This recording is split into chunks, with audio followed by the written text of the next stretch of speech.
Hi, I'm Father Jim Forson, and I'd like to share with you some reflections on the Gospel of this 26th Sunday in Ordinary Time. And the Gospel is just such a great parable. I'd like to be able, if I could, just to read it to you first. It's from the Gospel of Luke. Jesus said to the Pharisees, "There was a rich man who dressed in purple garments and fine linen and dined sumptuously each day.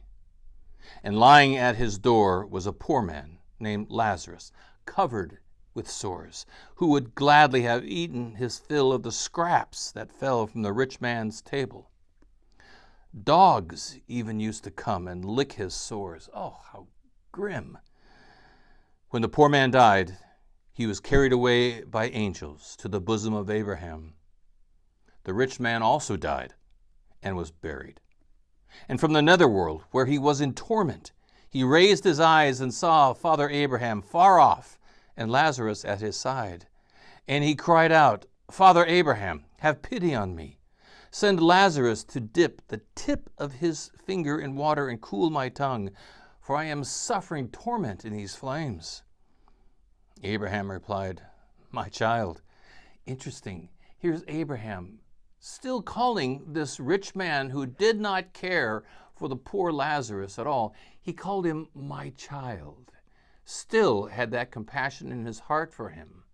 But even with that compassion, "My child, remember that you received what was good during your lifetime, while Lazarus likewise received what was bad.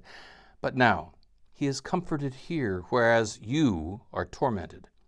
Moreover, between us and you, a great chasm is established to prevent anyone from crossing who might wish to go from our side to yours or from your side to ours." In other words, you're going to live now with whatever it was, the life you had before. The rich man said, "Then I beg you, Father, send him to my father's house, for I have 5 brothers, that he might warn them, lest they too come to this place of torment." But Abraham replied, "They have Moses and the prophets. Let them listen to them." He said, "Oh no, Father Abraham, but if someone from the dead goes to them, they will repent." Want to bet? Someone from the dead? Then Abraham said, "If they will not listen to Moses and the prophets, neither will they be persuaded if someone should rise from the dead." And that someone, of course, is Jesus Christ. What I love about this parable is its utter simplicity of message. This parable is not passing judgment, really. It's not saying if the rich man was rich, ill-gotten ways, or was Lazarus poor because he lived a decrepit, foolish life. No, it's not passing judgment on either one. It is simply saying this man is rich and this man is poor. And the rich man does not see Lazarus and does not see his need. And you'd think to yourself, how can he not? He's right there at his doorstep. And the answer is, it would be easy, it is easy to not see. I read this great story in the New York Times a few years ago during our pandemic. And the title of this article was, "We Should All Be More Like the Nuns of 1918. And it was written about the epidemic that hit America and the world with the Spanish flu. And this is a brief edition of that article. During the pandemic of 1918 in Philadelphia alone, more than 12,000 people died in 6 short weeks during the outbreak's peak. On one single day, October 16th, more than 700 people died. Because World War I was still being fought, there was a nursing shortage in all the hospitals. The Red Cross wrote, "The nursing forces of the city have been depleted by the war. There was a serious shortage in many of the hospitals before the epidemic broke upon us. Now it is a matter of life and death." It was in this tense atmosphere that the Archbishop of Philadelphia called on the nuns of his diocese to leave their convent and to take up posts caring for the sick and dying across the city.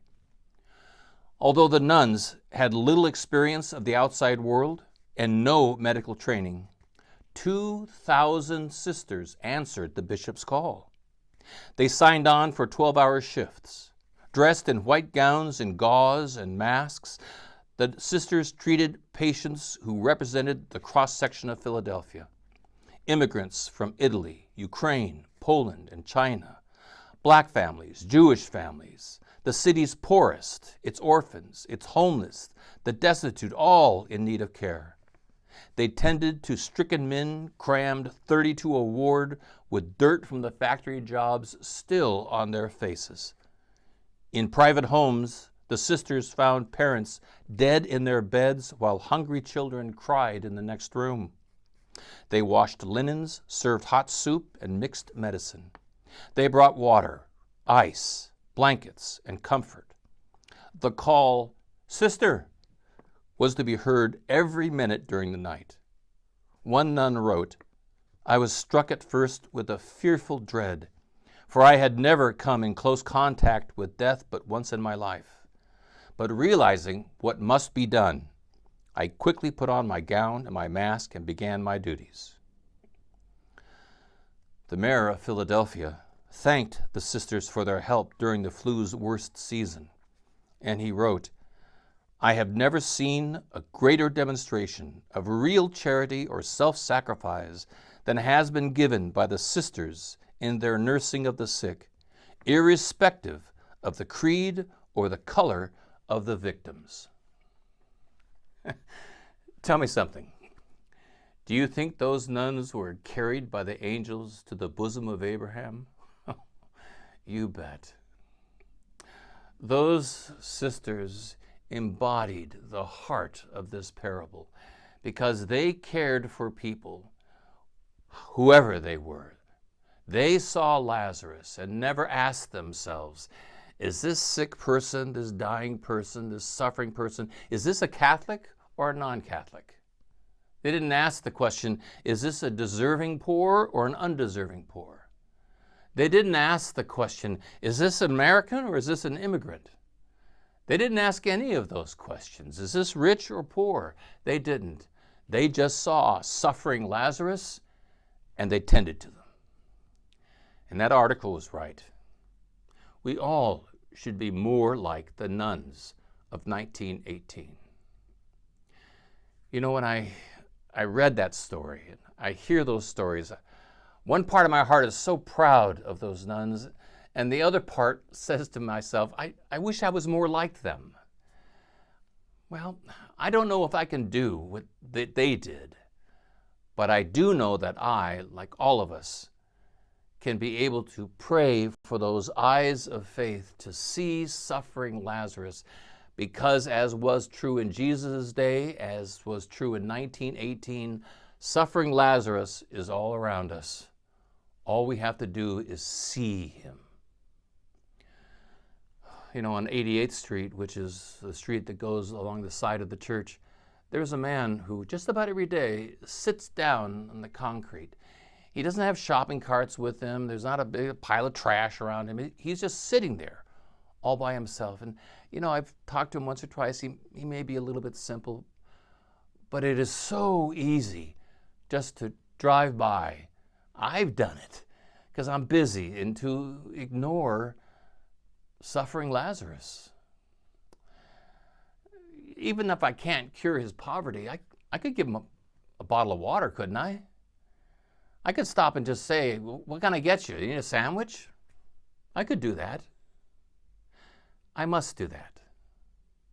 And I must see suffering Lazarus without passing any kind of judgment on whether he's deserving or undeserving. In our country, we have a terrific problem with the immigrants. And it's so tempting to pass judgment, to decide, is that immigrant here deservedly or undeservedly, legally or illegally?